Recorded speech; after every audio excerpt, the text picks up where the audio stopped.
Vous êtes à l'écoute de Radio J, merci de votre fidélité et sans plus tarder, place à la chronique du président du Consistoire central de France, Élie Corchia. Bonjour Élie. Bonjour. Et ravi de vous retrouver ce matin. Alors vous allez revenir ce matin sur deux événements qui ont fait votre semaine. Une axée sur la mémoire et l'histoire, on va y revenir dans un second temps. Mais d'abord cette soirée, hier à Paris, avec François-Olivier Gisbert notamment, Emmanuel Valls, ancien Premier ministre, sur la France et les Juifs. Alors de quoi était-il question exactement ? Tout à fait, c'est le thème de notre chronique de ce matin, mémoire et histoire. À la fois une histoire passée et une histoire très présente. Et ce qui était intéressant hier, dans cette soirée, cette conférence organisée à la mairie du 16e arrondissement, chez mon ami et confrère, dont le maire est Francis Piner, par le Bnei Brit notamment, ce que je voulais dire, c'est que cette soirée était très intéressante parce qu'elle nous a permis, à travers les mots de Manuel Valls et de François-Olivier Gisbert, d'analyser le chemin parcouru en France sur la montée de l'antisémitisme, la montée d'un extrémisme, qu'il soit de gauche, qu'il soit de droite, qu'il soit basé aussi sur l'antisionisme, qui a fait ressurgir de façon extrêmement puissante l'antisémitisme en France et ce sentiment anti-juif, et en même temps sur les moyens d'action pour lutter contre ce phénomène.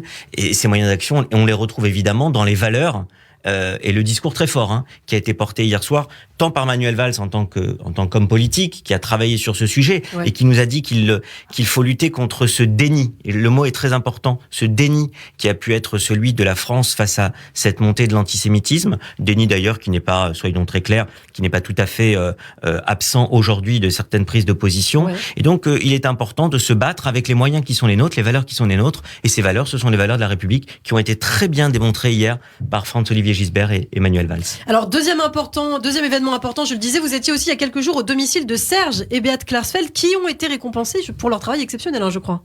Oui, c'était un moment très émouvant. Alors là, vraiment, on était sur l'histoire du peuple juif à travers la Seconde Guerre mondiale et puis ce travail exceptionnel qui a été porté par Serge et Beat Klarsfeld. C'était un moment important où nous avons organisé un reportage avec une remise de prix. C'est un prix qui est à l'origine créé par une association qui s'appelle Pax Medicalis, de professionnels de la santé. Il y avait là le docteur Daniel Bensoussan, le président de la communauté de Menton, et le consistoire de Côte d'Azur et Corse, présidé par mon ami Franck Israël. C'est eux qui ont organisé cela, avec aussi la participation de Clara Guilakessous, que vous connaissez, que nous connaissons, qui a un talent fou et qui est artiste pour la paix à l'UNESCO.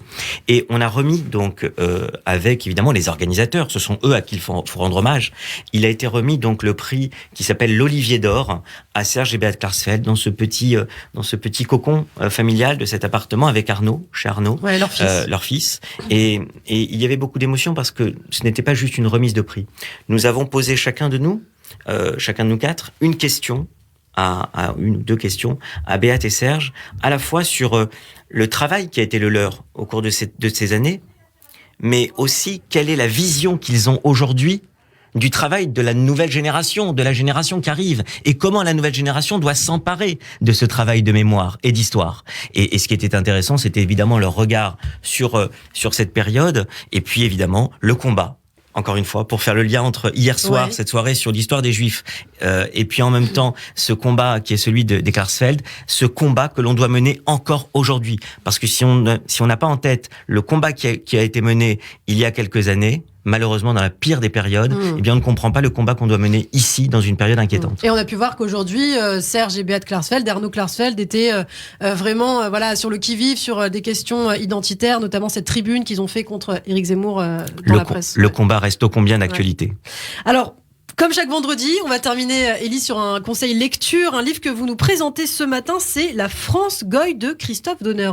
Oui, parce que le lien direct entre ces deux manifestations, parmi d'autres, évidemment, où j'étais cette semaine, mais dont je voulais parler, parce que c'est vraiment ce combat qui est le nôtre pour nos valeurs et contre l'antisémitisme. Eh bien, le livre qui l'illustre le mieux, c'est le livre qui est sorti récemment, La France Goy de Christophe Donner, dont j'ai parlé avec le grand homme de France, Raïm Corsia, dès le début, parce qu'il était emballé par ce livre. C'est un des grands livres de cette année. Vraiment, je veux le dire à toutes celles et tous ceux qui nous écoutent, c'est un des grands livres français de cette année. Il était d'ailleurs sélectionné pour le prix Goncourt. Il mêle à la fois le roman, l'histoire familiale, à travers l'histoire de son grand-père et de son arrière-grand-père, et l'histoire de France, à l'époque de ce qu'on a appelé la Belle Époque, mais qui n'était pas particulièrement belle sur certains aspects, dont celui de la montée féroce de l'antisémitisme, avec un trio de journalistes politiques, Ouais. qui surfaient sur cette vague antisémite, voire même qui l'ont irrigué, cette vague antisémite, que sont Drummond, avec à l'époque un best-seller, malheureusement un triste best-seller dont on se rappelle tous, La France juive, qui est sorti il y a 135 ans, 1886, et qui est malheureusement, comme le rappelait d'ailleurs hier soir François-Olivier Gisbert, malheureusement était un livre en plus très bien écrit, donc et qui est encore réédité aujourd'hui, un brûlot malheureusement écrit par quelqu'un de doué. Donc ce livre de Drummond, et sur le rôle de Drummond à cette époque.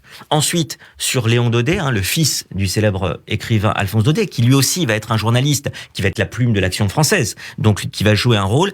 Et puis le troisième de cette trilogie, si j'ose dire, le troisième du trio, qui est Maurras. Et donc à travers la France antisémite de cette époque, eh bien, il revient sur le parcours aussi familial. C'est un roman d'apprentissage, un roman familial, et en même temps le roman d'une nation dans cette période des années 1880 à 1910, juste avant la Première Guerre mondiale. C'est un livre qu'il faut vraiment lire, parce qu'il nous apprend énormément de choses, et puis surtout il se lit, c'est un pavé, il est assez gros, mais je peux vous dire vraiment, il se lit très bien, et puis ce renversement du titre, de passer, même si ça a pu valoir quelques controverses, mais ce retournement quand même de la France juive, ce sinistre livre dont on parle encore aujourd'hui, avec la France Goy, c'était effectivement un trait d'humour que je trouvais assez remarquable. Et donc un conseil lecture pour ce Shabbat, pour nous accompagner tout au long de ce Shabbat. Merci beaucoup Élie Korchia, président du Consistoire central de France. On a le plaisir de vous retrouver tous les vendredis matins à 7h20 sur Radio J, et une chronique à retrouver bien sûr